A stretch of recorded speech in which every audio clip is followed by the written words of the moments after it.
Gondo Firebird se levantó y se alistó para trabajar. Su equipo constaba de un overall muy resistente, botas y un casco, los accesorios necesarios para trabajar en la mina. Puede sonar básico, pero en la antigüedad los enanos trabajaban prácticamente desnudos. Esto era, en términos generales, una gran mejora. Era el último día de trabajo de su régimen de 5 días en la mina y 5 días fuera. Después de esto podría descansar. Por ahora se dirigiría con sus compañeros a realizar su trabajo, pero antes que nada había que consumir algunas calorías que les dieran fuerzas, y aunque el alcohol estaba prohibido en las minas, por supuesto que no podría faltar la famosa bebida de los enanos, la cerveza, aunque escondida, por supuesto.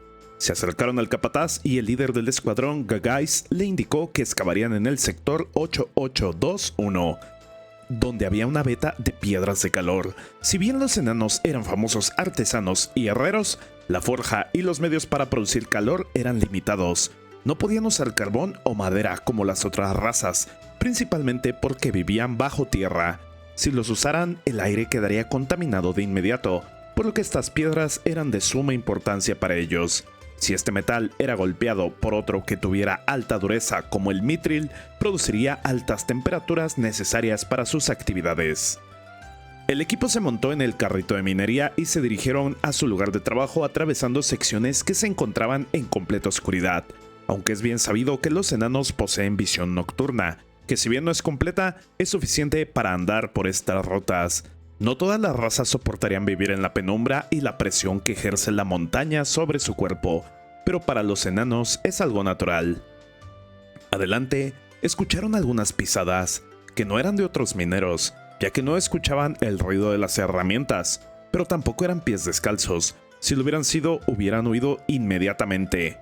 Eran botas. Pronto se encontraron con otro equipo de enanos que no eran mineros, era un equipo especial con un doctor enano, una clase dedicada a utilizar hechizos para reforzar los muros de los túneles y evitar que estos se colapsaran. Un trabajo vital para la minería y que era necesario ya que no tenían acceso a la madera para reforzar los túneles por medios comunes. Los demás enanos que le acompañaban eran sus escoltas. Agradecieron su trabajo y siguieron avanzando. Las minas de los enanos eran una obra de arte que abarcaban cientos de kilómetros, fruto de un cálculo y análisis asombroso. Estos túneles eran como las venas conectadas a un gran corazón que era la ciudad, y debido a su gran tamaño era imposible cubrirlas con guardias en cada lugar. En cambio, si los enanos fueran a encontrarse con un monstruo, tendrían que huir a toda velocidad hasta la estación más cercana donde sí que habría guardias, pero eran pequeños y robustos, con solo 1,30 m de estatura. Pensar que todos escaparían del ataque de un monstruo era una ilusión. En todo caso, había que trabajar. Encendieron sus lámparas mágicas y se pusieron manos a la obra.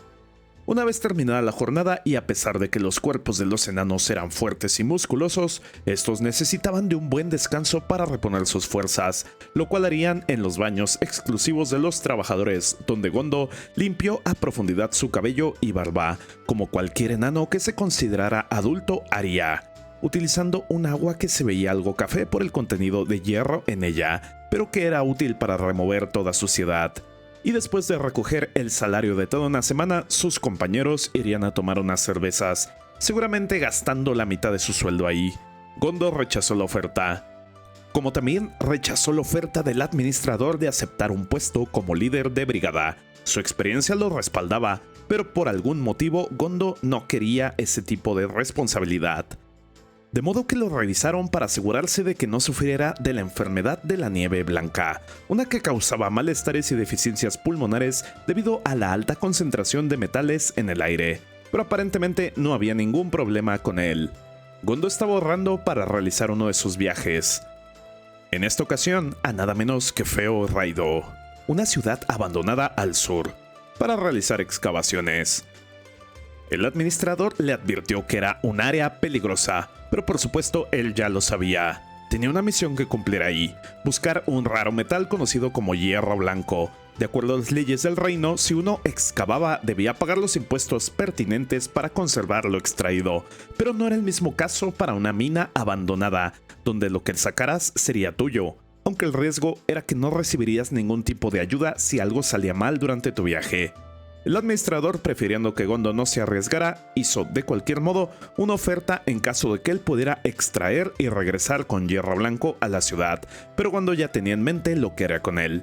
No se trataba de ganar riqueza, sino de conseguir materiales importantes para su investigación, una que había probado ser infructífera durante décadas, costándole una vida de investigación a su padre. El administrador, siendo un viejo amigo de su padre, estaba molesto de ver que ahora el hijo estuviera desperdiciando su vida en eso. Gondo, por su parte, estaba aún más molesto. No parecían comprender el valor y significado de la investigación de su padre, y en todo caso, su misión era, además de completar dicha investigación, la de revivir las antiguas artes de la forja de los enanos, aquellas que les dieron su nombre y fama y que ahora estaban perdidas en el tiempo. Y así, molesto y sintiéndose culpable por preocupar a su amigo, se marchó. No se podría comparar con su padre en habilidad, pero aún así solo podía seguir adelante. Después de que Ainz regresara del Imperio, tenía mucho en qué pensar. Para empezar, el tema del vasallaje, el cual no encontraba la forma de presentar ante Albedo y Demiurge, ya que la forma en la que sucedió fue muy inesperada. Podría haber sido Demiurge quien preparara ese escenario desde las sombras. Quizá debió hablar con el primero.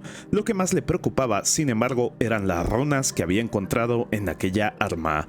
Runas que eran reminiscentes de las mismas usadas en el mundo de Suzuki Satoru y que podrían desplegar restos de la magia de Yggdrasil. Tal vez, si pudiera aprender más sobre ellas, se acercaría a la verdad de su situación actual o a los objetos de clase mundial. El cómo había llegado a ese mundo, el conocimiento de las runas o la magia para invocar ángeles de las religiones del mundo de Satoru lo tenía preocupado y para eso era necesario investigar más. El mejor lugar para hacerlo sería el reino enano de la región montañosa de Celicia. De acuerdo a los principios del gremio, la búsqueda de conocimiento en regiones inexploradas era algo que tenía que hacer con la finalidad de no perder nunca la ventaja y la iniciativa. En ese sentido, Ainz necesitaba pensar en la manera en la cual podría explorar dicha región, siendo que ni siquiera Flodder, que poseía el mayor conocimiento de ese nuevo mundo, sabía con certeza. El reconocimiento en persona era necesario. Pero si lo hablaba con Albedo y Demiurge, no podría ir él mismo. Tratarían de enviar a alguien que fuera desechable, de modo que Ainz tenía que solucionarlo sin pedir el consejo de nadie. Acompañado de Decrement, su sirvienta de ese día, Ainz comenzó a ponerse en movimiento. Por supuesto, necesitaba a alguien que fuera diestro en el combate y adaptable, en el caso de que se encontraran con magia peligrosa o desconocida, y la mejor opción eran los NPC. Cualquier otro vasallo, por fuerte que fuera, carecería del criterio para actuar en un momento crucial. Pero si en verdad había algo peligroso, dudaba sobre si valía la pena arriesgar a los NPC, que eran como los hijos de sus compañeros de gremio. Ainz preguntó a Decrement si moriría por él. Ella le dijo que sí, cualquiera lo haría, y en ese caso nadie le consideraría cruel. La existencia misma de los miembros de la tumba de Nazarick estaba dedicada a su amo. Se decidió, llevaría a los NPC. La exploración de una región desconocida era justo el tipo de publicidad que necesitaba para atraer a los aventureros, y siendo que el bosque estaba en su mayoría controlado por el reino hechicero, no había nada de qué preocuparse hasta llegar a la región montañosa. En ese caso, Ainz solo tenía que pensar en quién administraría el reino en su ausencia, pero su instinto de aventurero le hizo no preocuparse de más. Solo necesitaba visitar una vez dicho lugar, y en adelante podría teletransportarse cuando fuera o enviar en su lugar a Pandora Sactor. Eventualmente dejaría el vasallaje en manos de Albedo y Demiurge. Y mientras tanto, excusándose a sí mismo por dejar de lado sus responsabilidades, se puso a pensar quién le acompañaría en esta misión. Por su mente pasaron todos sus NPC. Albedo y Demiurge estaban fuera de la cuestión. Aura y Mare serían ideales. Coquiotus podría ser complicado. Aunque fuera un candidato excelente por sus capacidades físicas, ahora estaba a cargo del bosque de Top y no podía sacarlo de sus deberes. Gargantua y Victim tampoco serían lo ideal. Así que todo se redujo a Aura y Shaltear. Si fueran a enfrentarse a un grupo de enemigos, las bestias de aura podrían servir para cubrirlos en la retirada, mientras que si apareciera un solo enemigo poderoso, Shaltir, siendo la mejor en el 1 contra 1, podría mantener a raya a cualquier enemigo. Además, si llevaba a Mare, la situación de que se enfrentaran a un ejército podría ser resuelta gracias a sus capacidades mágicas, pero en contra de un jugador resultaría incapaz de mantener el ritmo. Ainz llamó a Shaltir, pero en su lugar respondió Entoma. Shaltir se encontraba con Cocytus y los hombres lagarto, de los cuales enviarían a uno de ellos para reportar sus avances a Ainz, utilizando puerta para teletransportarlo. Y ya que las defensas antimagia estaban activadas, tendrían que esperar una hora para eso. Mientras tanto, Ainz le pidió a Decrement que eligiera sus ropas para recibir a su vasallo, unas que no le avergonzaran, y ella, con ayuda de sus compañeras, se pusieron a la tarea de vestir a su amo con gran emoción, colocándole unos ropajes blancos muy distintos a lo que usualmente vestía, pero que sin duda se veían muy bien en un rey. Para él, por supuesto, era demasiado, pero sus sirvientas se encontraban conmovidas a sobremanera por la grandeza de su señor, así que no les dijo nada más. Las plumas que adornaban sus ropas le hacían sentir como un pavo real o un Archaeopteryx, pero discutir no lo llevaría a ningún lado, así que se rindió. En breve el portal se abrió, aunque con un retraso, debido a un hechizo de protección que hacía que la teletransportación tardara más en realizarse y le indicaba al usuario cuántas personas llegarían, permitiéndole preparar un ataque o huir si fuera necesario. En este caso solo se trataba de un hombre lagarto que entró temeroso, agradeciendo a Ainz su presencia, y las palabras del hombre lagarto sorprendieron a Ainz ya que su lenguaje era fluido, quizá resultado del entrenamiento de Cocytus. Con permiso de Ainz y ordenado por Decrement, que se mostraba seria y grácil como una doncella de hielo, se le permitió presentarse. Su nombre era Kyusu Susu, antiguo líder de la tribu Razortail. El hecho es que para Ainz todos los hombres lagartos se veían igual. Quizá no había caso en saber su nombre. El hombre lagarto se encontraba ahí para reportar en nombre de su señor Cocytus, nuevo gobernante del lago y siervo del rey hechicero. Para esto presentó un pergamino cuya información plagada de números tardaría un tiempo en ser analizada, por lo que Ainz se la entregó a uno de sus caballeros de la muerte y felicitó al hombre lagarto por un trabajo bien hecho para luego empezar a cuestionarlo, aunque haciendo énfasis en que no sería una entrevista formal y que cualquier cosa que dijera no sería censurada ni motivo de castigo alguno. Comenzó preguntando por Sariusu, quien había permanecido en la gran tumba de Nazarick. Sariusu regresó a la villa en vísperas del nacimiento de su hijo, el cual ahora era una cría con excelente condición física y había heredado las blancas escamas de su madre. Aunque fue un hijo único, a diferencia de los reptiles que conocía que solían poner más huevos, en este caso solo había uno, y la sangre de coleccionista de Ainz se calentaba. Ya pensaba cuál sería el mejor destino para dicha cría, y quería entrenarlo como un aventurero para que formara parte de su organización, como un grupo de múltiples especies, un hombre lagarto de color blanco que fuera superior físicamente, que el líder de la tribu sería una grandiosa adición. Entonces, un regalo de felicitaciones por el nacimiento de un hijo era lo apropiado. Ainz le preguntó cuál sería un buen regalo en términos de la tribu de los hombres lagarto. La cuestión es que esa no era una práctica que se realizara, pero siendo Sariusu, le gustaría recibir armas y armadura. Kyusu preguntó el motivo por el cual Sariusu era digno de un regalo de su majestad, y no era una cuestión de alabanza, solo se trataba del esposo de un espécimen raro y padre de otro. Aunque no podía ponerlo de esa forma, así que solo le dijo que era debido a su demostración de lealtad y buenos resultados. Procedió a preguntarle si sabía algo sobre el reino de los enanos. En general solo sabía que eran una raza que vivía en las montañas y minaba por metales raros para convertirlos en toda clase de armamento y armaduras. Pero decir metales raros era muy vago. En ese mundo, lo más raro que había visto eran el adamantino y el oricalco. Si de verdad hubiera metales más raros como los minerales prismáticos, entonces podía pensar en la manufactura de objetos de clase mundial.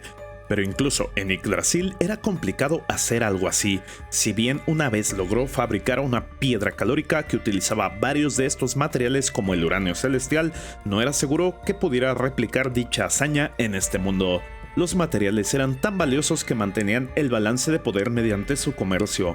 El uranio celestial era valioso por sí mismo, y si los demás supieran que se podía producir un ítem de clase mundial con él, seguramente habría un gran conflicto. Pero a pesar de que de hecho la mina de este mineral le fue robada al gremio, los responsables se limitaron a seguir minándolo y vendiéndolo. El conocimiento de la piedra calórica se mantuvo dentro del gremio. Además, los responsables habían utilizado el ítem de clase mundial Uroboros para remover al gremio de la mina y, en verdad, no parecía haber razones suficientes para utilizar dicho recurso tan valioso en algo tan banal. Continuando con sus preguntas, quien le había contado a Kyusu sobre los enanos fue Senberu, otro líder de tribu, y Ainz preguntó si este le había regalado la espada mágica Frostfang a Saryusu. La respuesta era que no. Ese objeto fue una reliquia del pasado, así que no había conocimiento reciente confiable que indicara que los enanos produjeran objetos mágicos. Pero si era parecido a Yggdrasil, entonces era probable.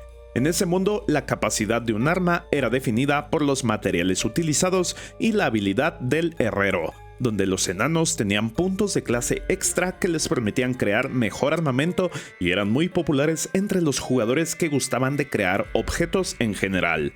Si fuera a dominar la región de los enanos, podría tener a sus súbditos trabajando en todas las áreas de desarrollo necesarias.